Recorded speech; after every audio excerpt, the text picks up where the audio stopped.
Grand Rising, everyone, and good day. This is Shay Seeking, and this is not your mama's Bible study. Today, we're going to go ahead and look into Matthew. Now, I think it's going to be Matthew 13 to be exact. I have been taking a little hiatus because I feel like I was getting an overwhelming download or upload of information, and it was just overwhelming me where it was kind of leaving me stagnant for a minute. So I had to kind of just go ahead and sit on some of the stuff that I wanted to speak on, write it down, put it away, and then come back to it and see what, what my heart or my spirit, I must have cut myself, um, tells me that I should focus on at the moment. But I've gone kind of against that because I was reading something about I was thinking, I had been thinking about the wheat and the tare, and then I ended up putting on a video of an alternative view of somebody else um, that was speaking. He was pointing out how deep some of these parables were that were going on when Jesus was speaking, and he was kind of going in a whole different direction than what I'm going in, but he really opened up my eye, and this is why I don't.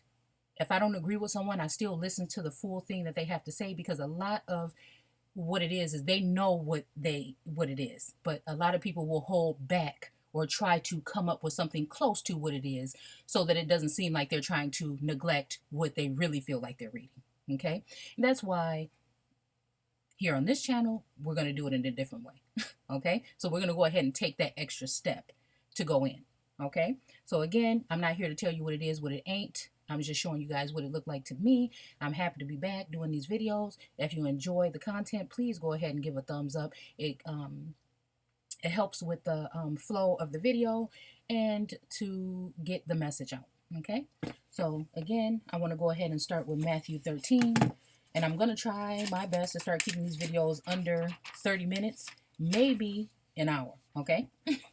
So, again, because I don't want to spend so much time that putting into these videos and nobody really even understands what I'm saying. So I'm kind of like wasting my time. So, okay, we're going to go ahead with this. So it says Matthew 13.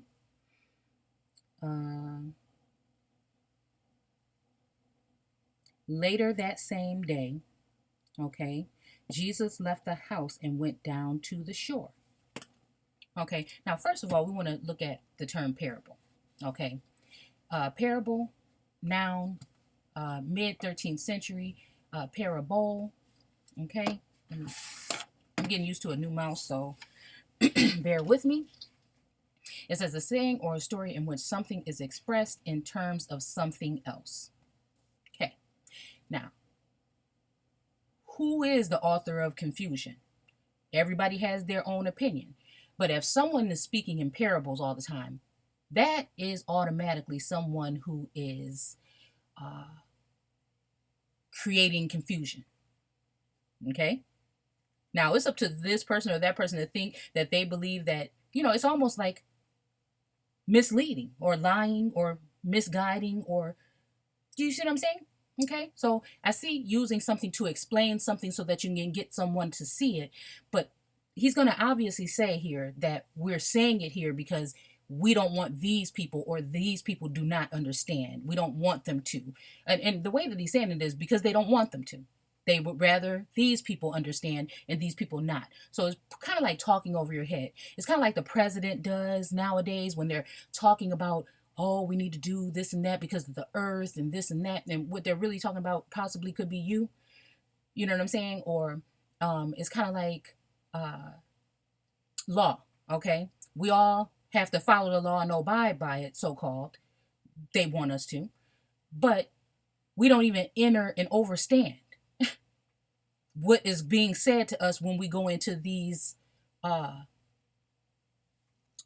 judicial systems in these courthouses. A lot of people don't even understand. They have to give you somebody that seems like they're on your side, but they actually take an oath, and they actually have a promise to do a separate job than what you think they're there to do. Okay, So you think that they're representing you in a certain way. And yes, you may win once in a while. But again, they still work for that whole system. Okay. So the jargon or the legalese that they speak when even speaking about people. Well, has anyone looked in the Black's Law Dictionary to see what a people is, what a person is, what all these terms actually really mean? Or do we just take what they gave us in our mass manipulating indoctrination stations, such as your schools and your colleges and all these other things, to keep everybody in a certain mindset, while again, the whole structure is talking over your head? Okay, so again, if someone comes to me and they're always speaking in parables, now there might be a teacher that's making you think so that you can learn. But then again, he wants those people to think so that they can learn. He wants the other people that's hearing this not to be able to understand. And I don't think that that's right. Okay, so there.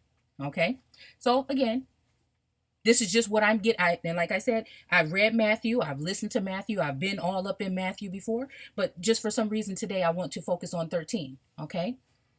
So it says, expressed in terms of something else from Old French, parable, parable, parabolic, style in writing, 13th century, from Latin parabola,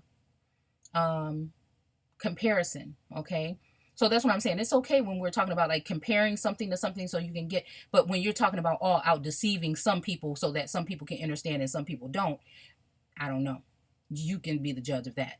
From Greek parabole, okay, a comparison, parable, literally a throwing beside, hence, a juxtaposition, I don't know, position, juxtaposition, I don't know what that means, from para, alongside, okay, alongside, and then it says parabole, a throwing, a casting.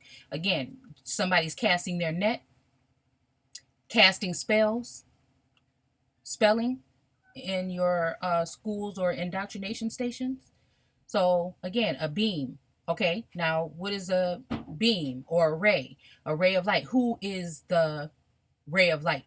Who is the son of this and that? Okay, related to a Boolean, to throw, to throw, to reach. Okay, replace Old English by spell. Oh, by spell in vulgar Latin, parable. So, and that's the thing, casting spells. Is that what we're doing? Because you're using the language or spelling in order to, throw people off, or words. Okay. Took on the meaning word, hence Italian parallel, whatever, to speak. Okay. And then see parley. Okay. A conference, a speech. Okay. So in this, in 13, when I was reading this, it sounded like, I know it said that he went to the seashore and he talked to the people in a ship or something. But again, we're going a little bit deeper on this channel. Okay. But I was also thinking of like a podium, or even back in ancient days when people would have these vessels or these things that they would be carried around in, that would be propped up on something, to serve, again, to serve a message, or servings, or do you see what I'm saying, or giving out, or casting. Okay, so when we're talking about vessels can come in all different shapes and forms. I hurt my hand. Let's see. So parley, conference, speech, especially with an enemy. Okay, so then this is a speech with an enemy. So if this is a parley is a speech with the enemy, would then you be telling the truth to this enemy, or would you be misguiding this enemy? I don't know. French parler, from fem, past particle. Okay, to speak, speak, discourse, again, a discourse, comparison, okay, whatever. To speak, talk, confer, probably a separate borrowing, to speak, okay, to discuss terms, okay, meaning, okay. So, and this is something I'm saying too, that some of these meetings and these things that these people that are so-called rulers speak about, on the terms of other people that they don't even have a say, that these people don't even have a connection to. How ridiculous does it sound in this day and age? How ridiculous when you wake up does it sound that one person can kind of be the head of something that would uh, lead so many people anywhere? And all of these things put together, along with religion and politics and entertainment and everything, have been doing nothing for us but leading us astray. Materialism, consumerism, all these things that doctors want us to take and put in our bodies and feed our children's and shoot up into the veins of your children. Okay, all of this stuff we're taking it for, we're just taking it like a grain of salt, like there's no effects. And we turn around when we look at the world and they want us to blame ourselves when somebody else is obviously in charge of some of the things that are, most of the things that are going on in your daily life. Okay, so it's mass misunderstanding. Okay, a miscommunication, miseducation, whatever you want to call it. Okay, on all terms. And this is not prejudice against any one color. Okay, there are the haves and the have-nots, and that's what it is. And this is what they do, is speak parables around your head. When you listening to those speeches, they're casting spells on you. When you're listening to their songs and entertainment, they're casting spells on you. They are manipulating you. Okay, so let's go ahead and keep on reading. So it says, later that same day, now that we know what a parable is, okay? Later that same day, Jesus left the house and went down to the shore. I just want to see what we're talking about when we're talking about shore, because usually this all comes together. Okay, a land bordering a large body of water. Now, I'm telling you, when we're talking about waters in this text, a lot of times we're talking about waters. We're talking about people that came here from the waters. We're talking about aliens, immigrants, um, those four reigners, those that are here for reign or to reign on the earth. See, these are the people that have come in their caste system in order to take everything from the Aboriginal peoples of the land. And they use parables in religion and all of these things in their education system and everything that you've consumed mentally since you were born and physically, okay? Mentally, emotionally, has been given to you by these people. And you turn around and you look at yourself like, what? Okay, and then when people look like you come and try to get you out of it, you want to put a dart on their back. Okay, don't be mad at me. I'm just using the words. And I told you again, I'm not here to tell you what it is, what it ain't. I'm just showing you what it looked like to me. Okay.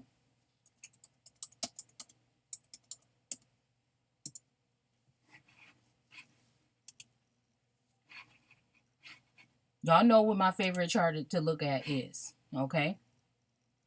So a caste system is broken into 5 groups. The first groups is the Brahmins, whatever, the warriors, and all these other things, and the untouchables. And this is one of the oldest things that have been. Let's read what it says about it up here. Caste system in India is a paradigmatic ethnographic example of caste. It has origins in ancient India and was transformed by various ruling elites. Don't a lot of people talk to you about elites today? In medieval, early modern, and modern India, especially in the whatever empire, the British Raj. Okay. I'm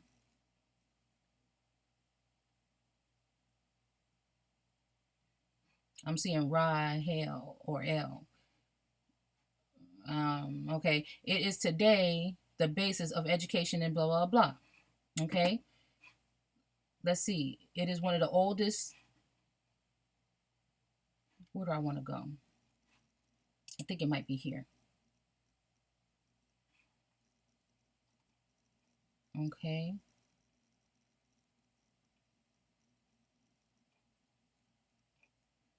There was a easier thing to read here at one point in time, that it is one of the oldest forms of slavery that was created by the God of creation. Okay. That it was set up by the God. Let's see.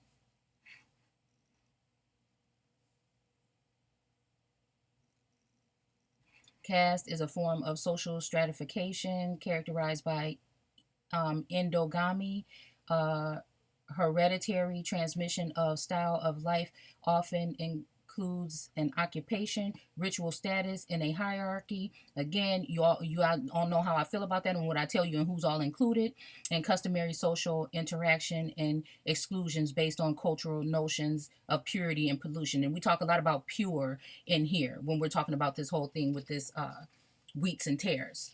Okay. But again, you can look it up on your own. It is basically this thing was set up by the God of creation. Okay. So I don't know if if you want to see and read between the lines or not. Okay.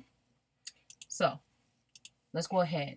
Land bordering a large body of water. So now here you have your land, okay, earth or dry land or whatever.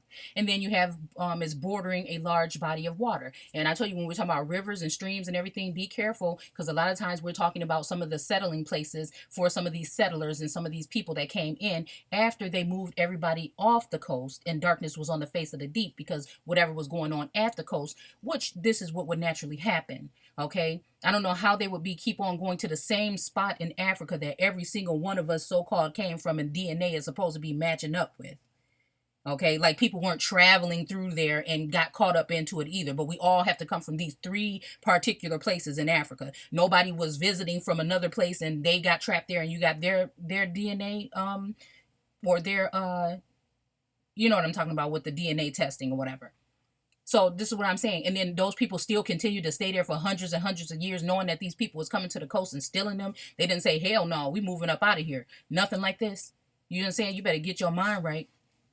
So again, a land bordering a large body of water, 13th century. Are we in the third day from Genesis? Okay. The Middle Low German shore, a shore cast head land, a land washed by the sea. Again, land washed by the sea. The sea creatures and all the creatures that God told them to stock the oceans and bring them over, those are talking about immigrants, aliens, and whatever else you want to call them. Okay, and they came from the sea. Okay, large. He said he put together all the earth or whatever and called it dry land. I might be using this wrong term, but he called it dry land. And then he gathered together all the waters and called them seas. These are seas of people. Point blank and period. A lot of this stuff that we're about to talk about in Matthew here is talking about a caste system. Is talking about amalgamation. Is talking about racial issues here. Okay. So according to the etymologists, originally with the sense of division, again, he's dividing, and we're about to talk about dividing the wheat from the tares between the land and the water. But if the word began on the North Sea coast of the continent, it might as well have meant originally land cut off from the mainland. Okay, what is that? Could that be the 13 colonies or the corporation of the United States separated from the rest of America at one point in time as they slowly obtained and took over, like with the Louisiana Purchase and things like this, the rest of going, even God speaks about, and just like it happened in history, the people wanted to come, the people that came in on the shores wanted to go over the Mississippi, the Nile River, and go west. Okay, this is the same thing. Same thing that happened in history happened in the Bible, just two different time frames. And I think that the time frame that's closest to us is the one that was written about in this text. So that's just my opinion. Cut off from the mainland by tidal marshes. And then you have to leave yourself to question the part when I think it's Paul, maybe, that says that they teach Christ crucified to the Gentiles and the Jews as a stumbling block. And to, I think one of the groups a stumbling block and one of the groups a joke or something to that matter. Okay? So let's keep reading. Land cut off. And then here we go, aboriginal. Those are people, earthlings or earthly people, okay, that have been removed from their status, okay? And other people from this caste system, meaning commoners, peasants, this is white people, and I'm not meaning any offense, I'm just pointing something out that it is what it is. This is the enmity between her seed and his seed. This is the seed of America, or the aboriginals, or the black or copper-colored races that were found here by the Europeans. Okay, and then you have your Sudra, which are the commoners, the peasants, and the servants. They still serve this pyramid, but again, they're on top of you. You're the footstool. Okay, so then the merchants and all that goes along with it. and the landowners and your judicial systems and stuff like that. And then you have your warriors, like I told you, which is your forces, your military might, and your boys in blue. And the king would represent your president, and the priest would represent, again, you know what that represents, which is, and this is why on your dollar bill that eye is here with that light behind it, because this is what they needed to tap into your mind first before they came. See, these people were here before you even had a president here. The warriors were here. These people were here. They were already in your head before the president even came here. So you have to just keep that in mind, okay? So again, there is something between, you're both still at the bottom, but at least they're on the pyramid, you're not, okay? And this is because they were bringing their seed in order to fill that place or take your place while you stayed down here, okay? So let's go back to what the term means. So it says division between the land and the water. That's the light and the dark, your black and your white,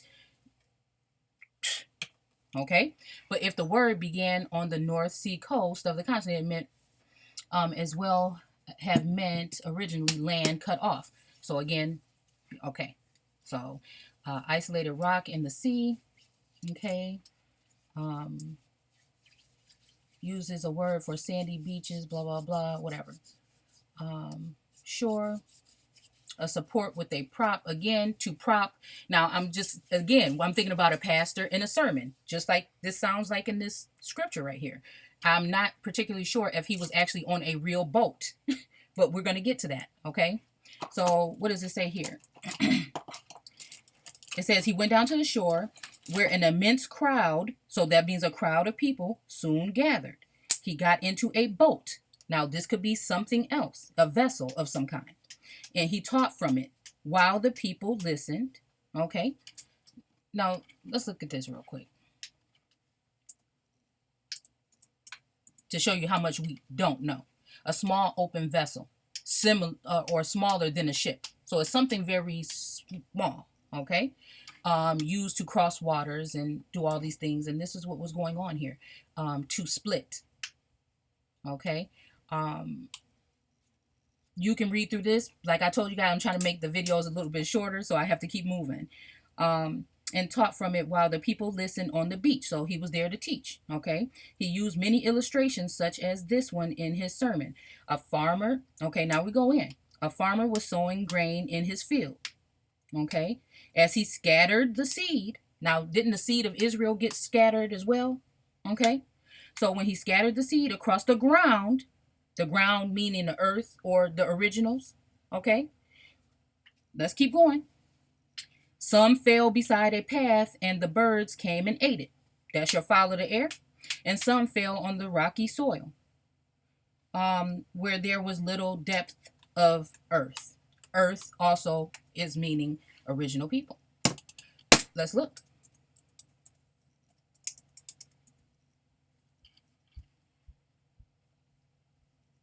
First, earliest existing from the beginning, inhabitants of a land, colonized by Europeans from Aborigines. Aborigine, let's see, meaning an inhabitant, okay. Native, Aboriginal, Indigenous for your autochthonous. And then let's look at what Earth is. To commit to Earth, a corpse. And remember when I told you that, showed you that picture yesterday of George Washington, the Illuminati George Washington picture with the corpse underneath his feet, because heaven is his whatnot, okay, and then Earth is his footstool. Corpse, dead by law. Earth, ground, dirt, dry land, country, district. Also used along with whatever material world, the abode of man. Okay, so who is man? Who is mankind? Who is the earth? What terms are we using? This is what you have to ask yourself, okay? The earth, the ground, earth considered as a planet was also called from 1400s. Let's see, earthbound, firmly fixed on, in or on the earth. That's their system. It's firmly fixed on the earth. Look at the dollar sign. Look at the dollar sign. Let's look at it.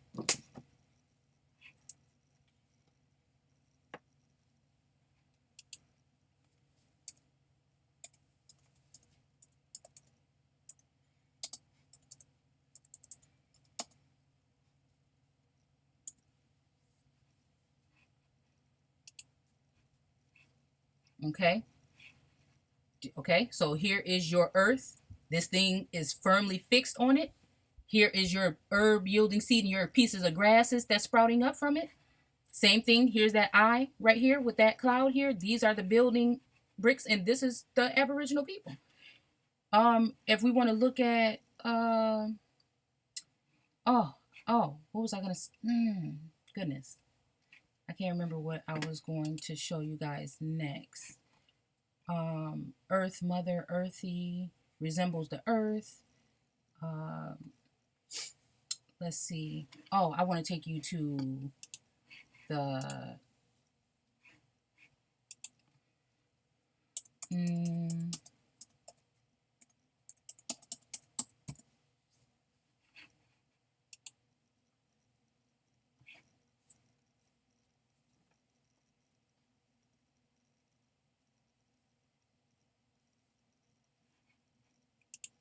earth.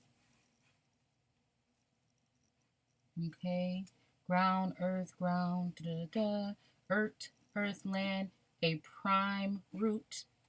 Earth, land, earth opposed to heaven. Again, that's earth at the bottom of the pyramid opposed to heaven, which is the sky, and the sky creatures and the fowl of the air, and all these people are just like the waters above and the waters below. Earth, it equals the inhabitants of earth. Okay.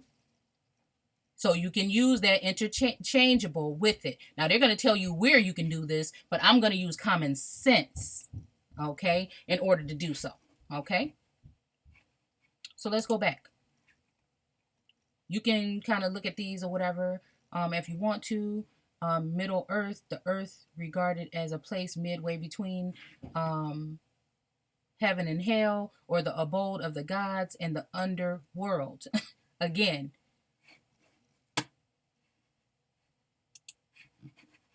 there were some darker view people in this group.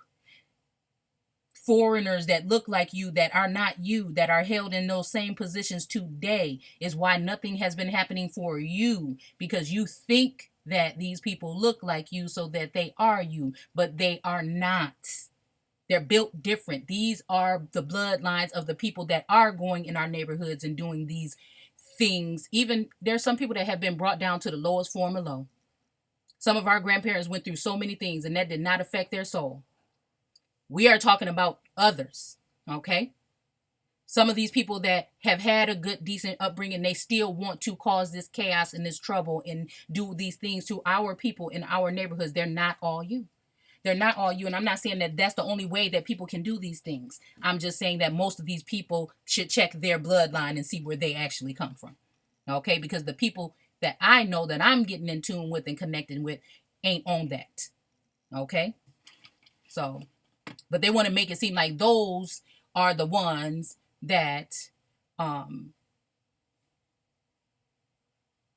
we're all the same and we're all like this, not knowing that there was a whole mixing of the seed, including people that look like you.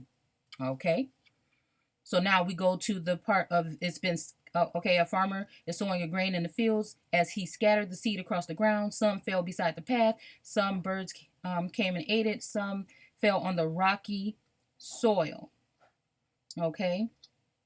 Where there was little depth of earth, the plants sprang up quickly enough in the shallow soil.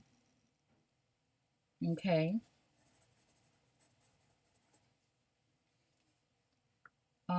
But the hot sun soon scorched them, and they were withered and died. So if, again, when you talk about one drop rule, I know this comes later, but I'm just saying there was a form of this already going on. Okay. For they had so little root, meaning they didn't have enough of the root of somebody in order to change their color. So they kept changing back to darker skinned people. Okay. They kept changing back. So there was not enough root. Other seeds fell among the thorns, and the thorns choked out tender blades. Let's see what a thorn is. A sharp point on a stem, earlier thorny tree or plant. Dutch, Germanic, these are some different terms than what we usually see with these words. Old Church Slavic, thorn, blade of grass. Again, we're talking about the blade of grass. In Genesis, we're talking about the same people. They just talking in parables and talking over your head. Stalk of the cactus, Irish. The Irish are the blades of grass from Genesis 1. Okay? You remember about the Irish being planted in some of these colonies with Indians, and they were starving, and the Indians helped feed them? Okay? Let's remember these things in real history. Stiff. And now, could we be talking about the stiff neck people? Okay? Anything which causes pain. They didn't, want to comply, probably. And so they wanted to get rid of them at some point in time. Okay? Let's see what the next one says. Okay? So it says, others fell on the thorns, choked out the tender blades, but some fell on good soil, okay, and produced a crop that was 36 and even 100 times as much as he had planted. So they grew fast. That could be talking about some people in South America or these kind of areas. I'm not sure. If you have ears, listen. His disciples came and asked him, why do you always use these hard to understand illustrations or parables? Okay. Then he explained to them that only they were permitted to understand about the kingdom of heaven. So they did not want anyone to understand. Only these people were supposed to understand, and the others were not. So that is a division. This is Jesus saying, I'm talking like this because I don't want them to know what I'm talking about. Y'all up here with me. See what I'm saying? Just like Trump talked to all these people and go across the world and talk about you and what you need and your agenda. If they even care about you at all, no, you're on the tip of their tongues all the time and what to do with you. Okay? Especially when we're awaking. That's what the main goal is. It's always been about you the whole damn time. Okay? So they try to act like they don't, but that's what the main conversation is about. Okay? So it says, and then they sit there and do these speeches, which we don't understand. We just looking at it like, yay, oh, you hear a couple of trick words that they put in there to give you faith or hope or change, and you just fall for it. This is what happens. Okay?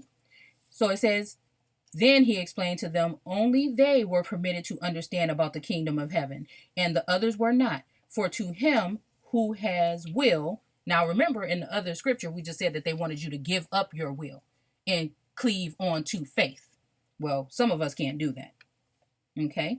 So it says, he who has will more will be given, he told them, and he will have great plenty, but for him who has not, even the little he has will be taken away.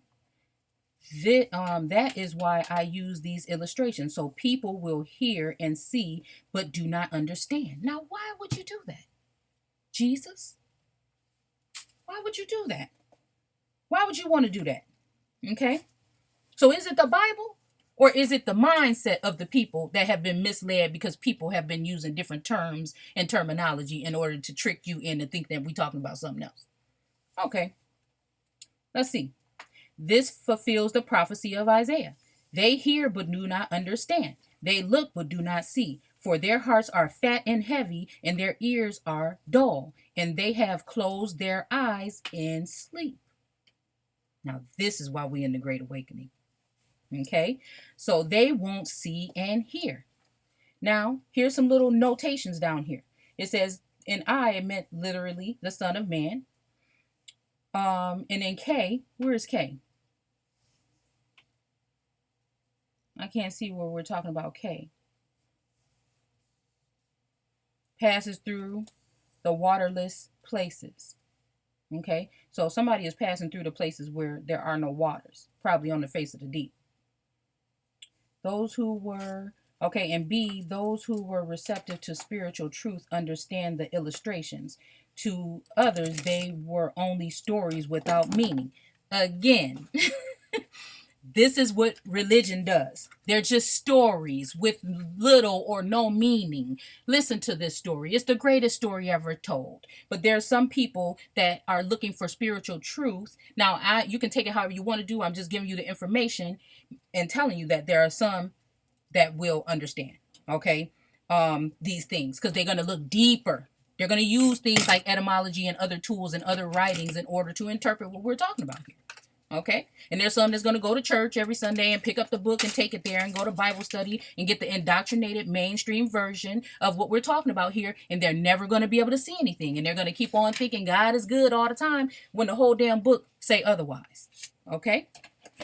So, and understand and turn to God again and let me heal them. But blessed are your eyes, for you see, and your ears, for they hear.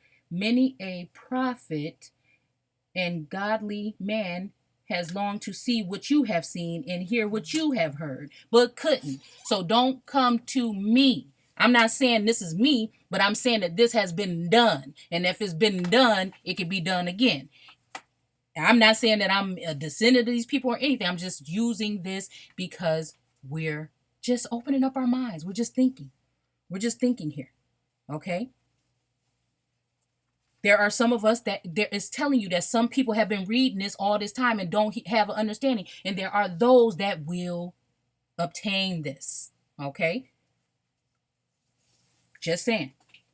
Now here is an explanation of the story I told you about the farmer planting grain. The hard path where some of the seeds fell represent the heart of a person who hears the good news about the kingdom and does not understand it. So you're thinking you're hearing this good stuff, pastor did a good sermon, and you don't understand it because you have not looked deeply and you let another man guide you when the scripture says don't let no man deceive you.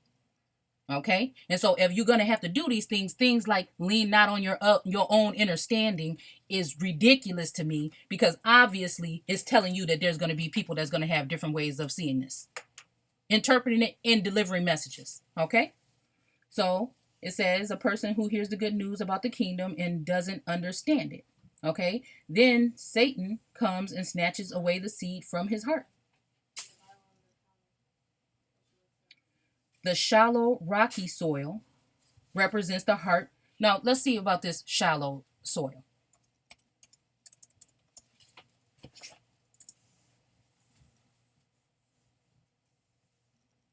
Not deep, probably. Breathing. Thoughts or feelings. Superficial. Usually shallow. Okay. Trying to see if I can find out any kind of thing there.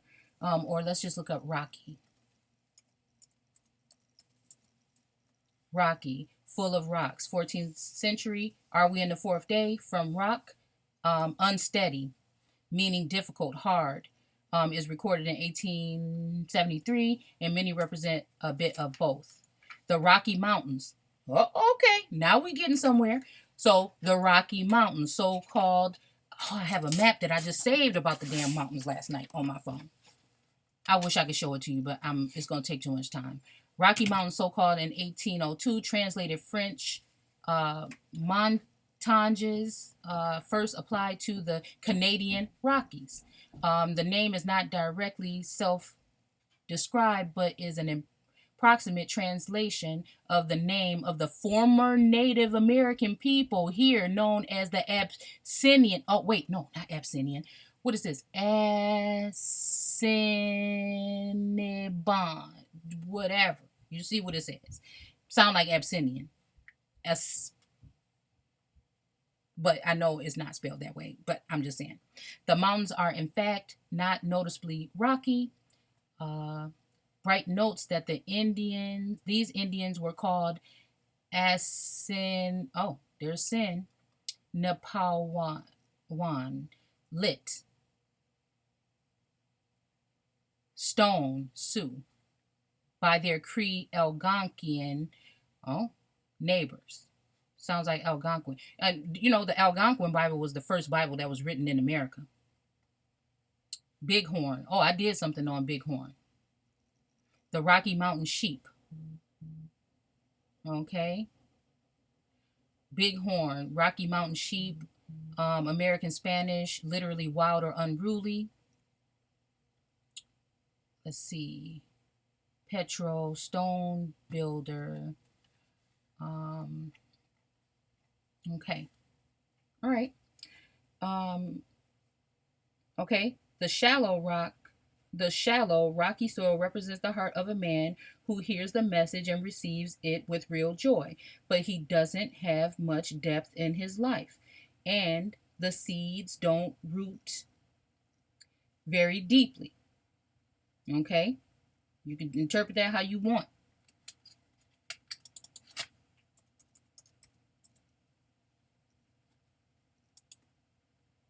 Vassal, a plant with seeds contained in a protective vessel. Would that be the mountains? How we was doing that other video about white supremacy in the Bible and how they were saying they were the purest people um, in the original. Do you see what I'm saying? Which the seeds are naked. And they saw they were naked. I'm not saying that that's what this goes with. I'm just saying. Okay. Let's see. Vassal, spermos. Adjective from sperma, seed, sperm. So again, this word is still interchangeable. So called because the seed in this class of plants are enclosed. Okay. Or trapped, or, like I said, breeding was going on. Okay. How much you want to seedy, fruitful, abundant, be fruitful and multiply, and subdue the earth and conquer it and do all these other things to it and replenish it.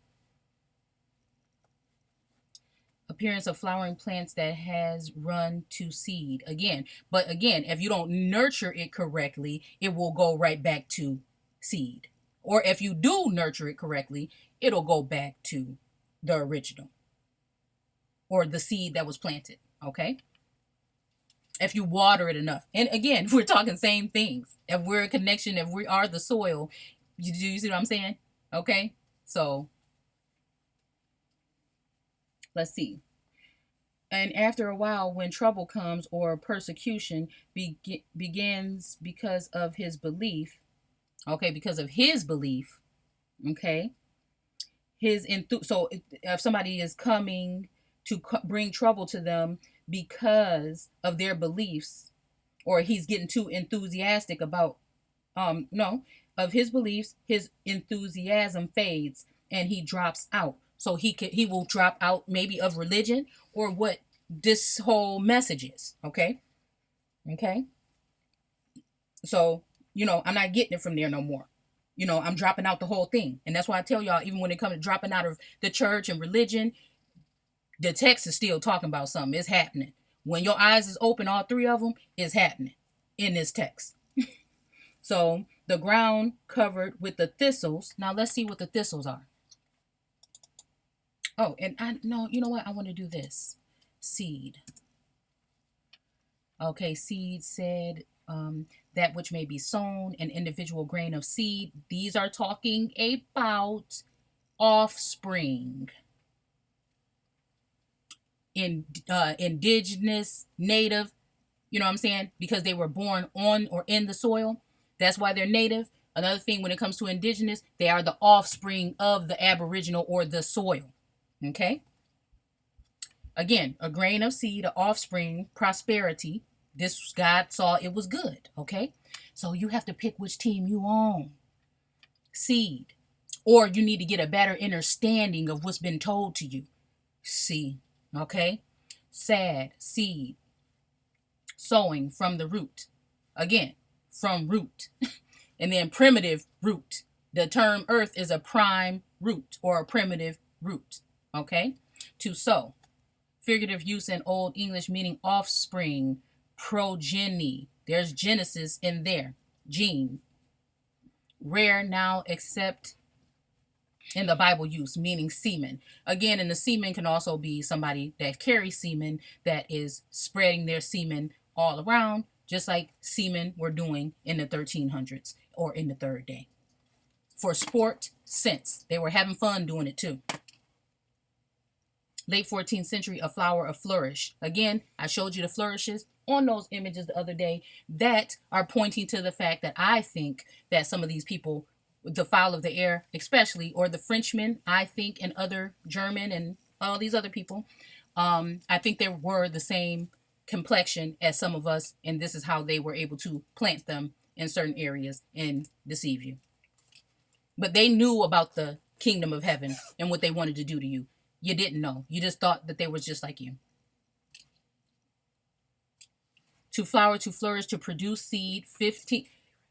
And if you go to the 5th day, like we're going to do right now,